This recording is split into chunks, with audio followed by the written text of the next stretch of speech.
it is important that Southern California clearly understand, as the people do in the San Joaquin Valley that I represent, that their water supply is at risk as well.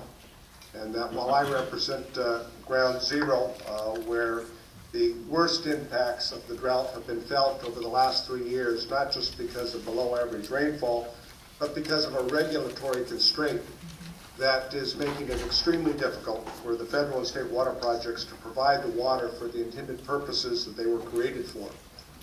The fact of the matter is that while the governor and the legislature were able to last year, and I want to commend them for passing a very important water package that we hope the voters will approve this November, those are longer term solutions. And they are far off from being achieved. We hope that they will be implemented. But in the meantime, California is living on borrowed time. Our water system is broke. The plumbing system and the Sacramento-San Joaquin River Delta system is broke. Initially developed to provide water supply for the entire state, approximately 20 million people.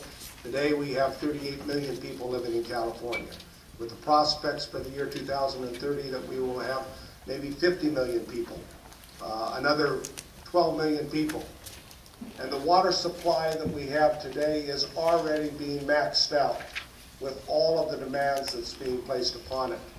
The projects, when they were created in the 30s, 40s, and 50s, were intended to provide a sustainable water supply for every region of California. But in 1992, we passed the Central Valley Improvement Act. Good, bad, or indifferent, we now require those same projects not only to provide a sustainable water supply for every region of California, but we now ask them to restore fisheries and water quality, but primarily an ecosystem which is commendable, to a level that was existed in the 19th century. The problem is, you know, people point fingers and they're accusatory about, well, people shouldn't farm here. Well, I take umbrage with that. Everybody likes to eat. And frankly, we take for granted the food supply in this nation and the food supply that's provided in the most productive region of the entire country, in the San Joaquin Valley that I represent, that has been the hardest hit by this drought. God forbid should Southern California face the impacts that we're feeling in communities like Fireball and Mendota, down to Delano, where you have unemployment levels from 41% to 36% to 32%, and they have food lines with some of the hardest working people you'll ever meet in your lives that normally would be working to put food on America's dinner table in food lines in the richest country of the world.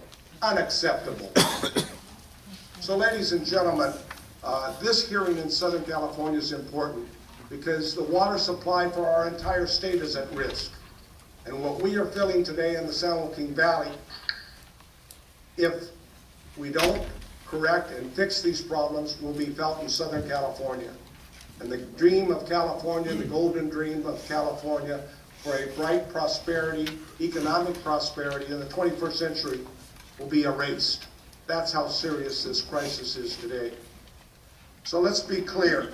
While the administration has attempted to provide some solutions in the last year, much more needs to be done. We cannot have another year of a 10% water allocation to the San Luis unit. It simply will not work. And the administration needs to wake up and understand this.